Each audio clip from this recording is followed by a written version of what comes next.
Hi everyone, Deanna King here, and today the topic is about why these narcissists are always finding ways to put us down. I mean, so many people these days are Google searching, why is he or she always criticizing me? Why is my girlfriend always trying to bring me down? Or why does my boyfriend continually try to knock me down? Or why does my husband or my partner, etc.? We find ourselves consistently making extra efforts in order to avoid being put down, to make sure that everything is perfect. The oil is in the vehicle is topped up, the gas is topped up, the house is impeccable, the lawn is mowed, the edges are trimmed, and the children are quiet.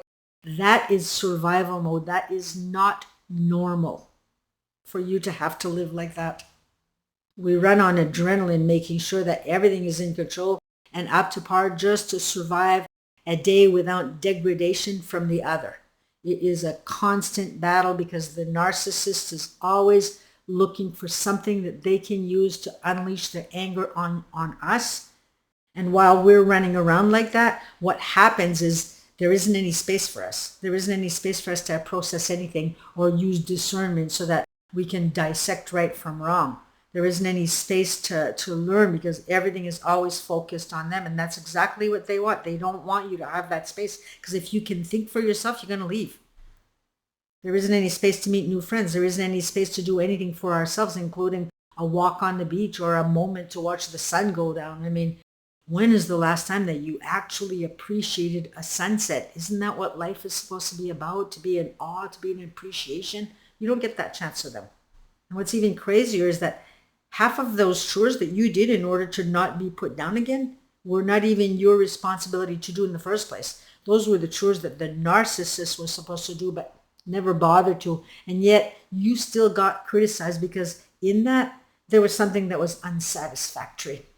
You didn't put the lawnmower back in the same exact spot that it was supposed to go in. Or you got criticized for cleaning the gutters because now you've embarrassed them in front of the neighbors. You made them look like they were lazy or something, which they are.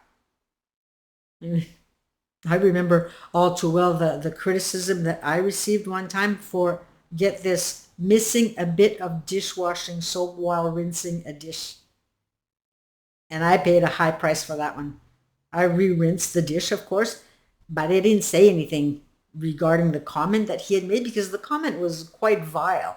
I mean, I was accused of trying to poison him, as he went on saying that because of me, he couldn't feel safe in his own environment. Really, I provided you with a safe home. I provided you with a vehicle. I provide you with meals. And then by not responding verbally to that other comment, I was in trouble for that too, because now I was being a belligerent for ignoring him. I mean, I suppose I should have said, yes, sir, on it, sir. I was told that I just couldn't think for myself, inferring that I needed supervision in order to function. I was criticized for not taking it like a woman and pasting a sincere smile on my face.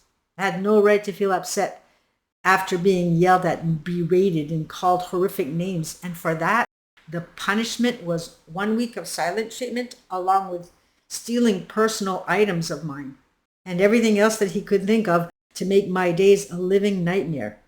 He broke things that belonged to me. He stopped the work that he had started, things that were supposed to get done in the house. He took away the tools so that I couldn't at least finish the job as myself. He approached friends to let them know what a terrible person that I was. I mean, it is never ending with these abusers. It's drama, drama, drama. So chaotic. And no one should have to live like this. This is over-the-top chaos. I mean, a normal response in letting someone know that they missed a spot of soap on a dish would have been something like, honey, you missed a spot, end of story. And then again, narcissists, they don't always criticize verbally here. Sometimes it's done covertly, leaving you feeling awkward and unsure of yourself. It could be things like rolling of the eyes or the shaking of their heads in disapproval. And sometimes even more covertly than that, they might take a tool out of your hands as though you were a 5-year-old that can't handle a hammer, for example, and say, let me do it, with a sly smirk on their face, leaving you feeling incompetent. Another covert way that they can use this to bring us down is by not acknowledging things that we do. We might get a raise, for example, and rather than saying, congratulations, I'm really happy for you. They might say something like, oh, let's hope this raise doesn't come with you having to work extra hours for this money. Or you might show them a project that you've been working on, something that you're really proud of, and all you get is the nod of the head. That's it. Then even worse than that, you're going to do something specific for them. For example, you're going to go out and make them a special meal. And so you go out and you purchase all of the ingredients, making sure that everything is their favorites and their favorite vegetables and their favorite meats or seafood, their favorite cheeses, their favorite breads, their favorite desserts, etc. And this recipe costs you more than you would normally spend on your average meals. And furthermore, it takes you longer than it normally takes for you to make meals that you normally make. But you really want to please them. You really want to have some quality time with them.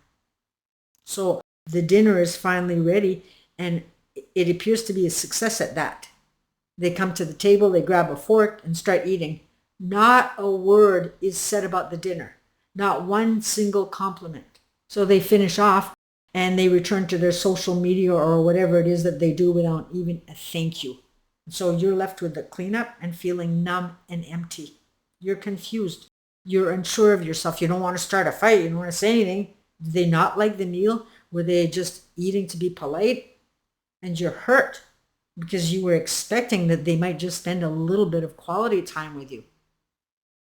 Narcissists, they love to make us feel small and insignificant. They love to see us unsure of ourselves, because the smaller that they can make us feel, the larger than life that they get to feel. And that is exactly why they do what they do. They do all of this to gain power and control over you. As long as you're feeling disempowered, you're not going to leave them. And as long as you're feeling unsure of yourself, you're going to depend on them, leaving them feeling all powerful and almighty. And that gives them energy. Narcissists, they feed on your energy like vampires. They need your energy in order to survive. They also need you for the compassion that you bring to the table. I mean, if you can have compassion for them after they've really, really hurt you, it relieves the shame that they feel inside for the wrongs that they do. Because they can't admit wrongs. The shame wound is way too heavy for them. And we as codependents, we are empaths. And we have all of this compassion inside of us. But just because we're codependent, it doesn't mean that we're stupid. We know when we're being treated unfairly a lot of times. And we're often looked upon as weak. And then we feel shame around that. Yet we feel that if we were to cease being codependent, we would become these selfish, uncaring people. And we don't want that. We don't want that part of ourselves to disappear, because that part feels like truth. Well, guess what?